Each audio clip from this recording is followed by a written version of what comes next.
On est à Blagaï aujourd'hui, on va aller faire un monastère, c'est bien ça. Voilà, donc là on est arrivé il y a quelques instants, on est vraiment perdu au milieu de nulle part. Il fait moche, il commence déjà à pleuvoir, voilà. Donc ça va être une journée assez courte je pense en termes de visite. On va du coup faire le monastère, on est à une demi-heure de marche comme je disais. On va du coup traverser tout ça. On y va, je vais filmer tout ça, j'espère qu'il va pas trop pleuvoir, j'aimerais bien pouvoir sortir le drone, je l'ai pris avec moi, ce serait trop cool. Donc on est parti et on croise les doigts pour la pluie. Hein.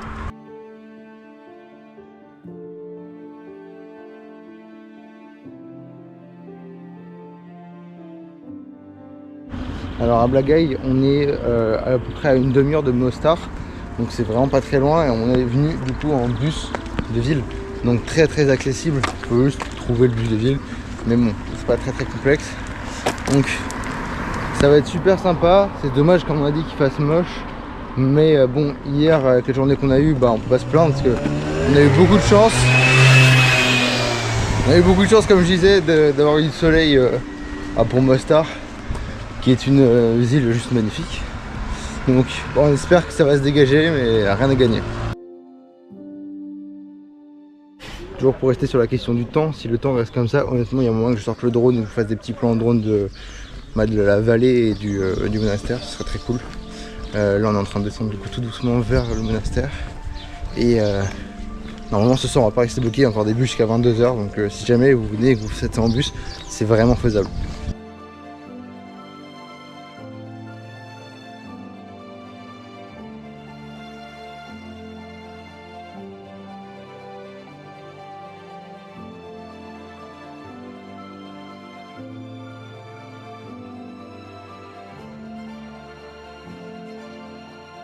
Bon, on vient d'arriver au niveau du monastère. Je vais vous faire des petits plans de drone, je pense que vous allez bien apprécier. Et puis on se retrouve juste après.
Alors du coup, le monastère a été construit au XVIIe siècle.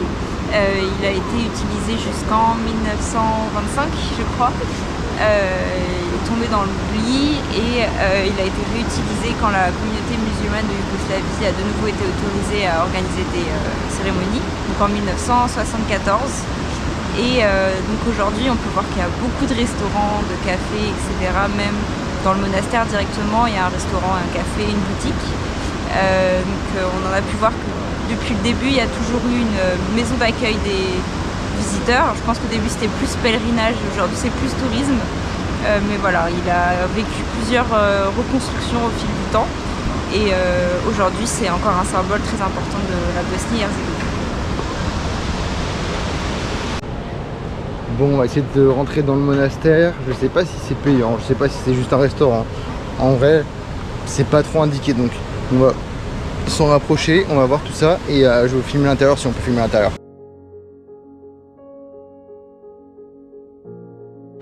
Bon, on est rentré, alors c'est 10 marks par personne. Mark, c'est pas le prénom, hein, c'est la monnaie utilisée ici en Bosnie-Herzégovine. Donc c'était 10 marks, ce qui vaut à peu près par personne, donc ça fait 20 marks, ce qui fait 10 euros en gros. Donc 10 euros à deux, c'est correct. On va aller se balader, faire un petit tour. Et je pense qu'on aura fait le tour, c'est pas très grand comme endroit.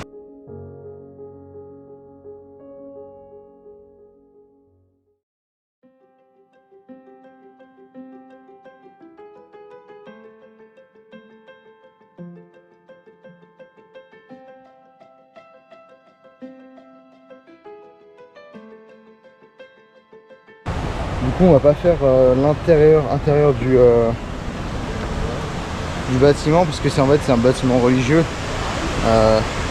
et musulman, donc comme les mosquées, faut que là ait la tête couverte, qu'on soit habillé correctement, et là c'est pas trop le cas et on n'a pas envie de le faire aujourd'hui, donc on va pas le faire tout simplement.